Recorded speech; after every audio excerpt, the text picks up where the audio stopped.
nakuha namin itong ideas na to based on my observation sa pag-logbook ng mga employee nila.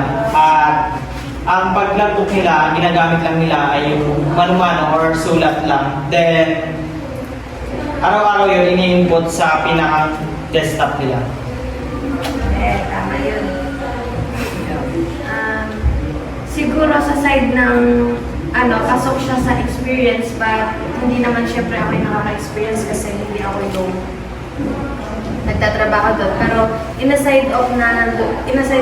sa side ng mga employee, siguro nandun yung hassle, saka yung pagkatala kung sino absent na that time, babalik ka pa dun sa another na notebook para makita mo kung sino absent that time. So kapag nakasystem siya, mas yung process or yung flow ng call center is magiging mapadali.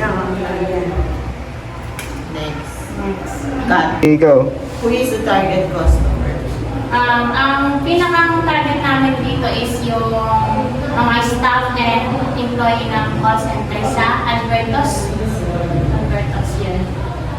So, What are their problems?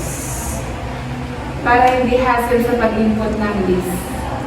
Then time consuming din talaga sa pag-iinput. Na may maimbis na marami ka pang magawa ay halos doon maghapon mo lang ginawa sa pag mano-mano ng paglalagay doon sa list nila. Ano kaya magandang solusyon doon sa problema na na-encounter ni Mr. Albertos na sa call center? Sa tingin niyo guys? Maganda dun yung parang hindi na nahirapan yung nag-input. Anong solusyon? Anong may yung solusyon doon sa kanilang Problema.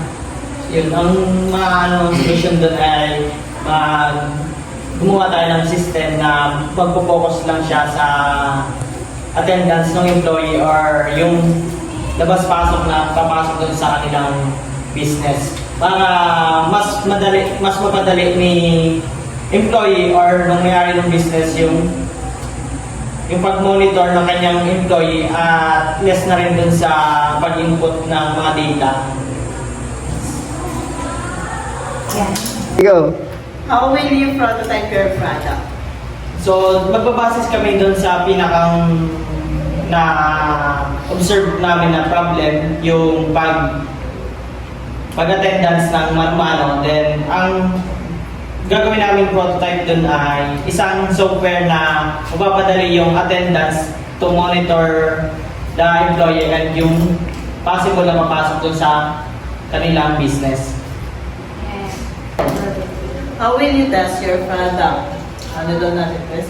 Siyempre, bago natin i-test yung product, siyempre kailangan mo muna i-test ng mga developer kung goods ba. Then after nun, pwede tayo maggawa ng evaluation ko ng ISO, yung na-test kung ano yung functional, yung security ng system. Then after nun, pwede tayo pumunta na din mismo sa client natin or also sa customer na pwede mag-benefit ng system.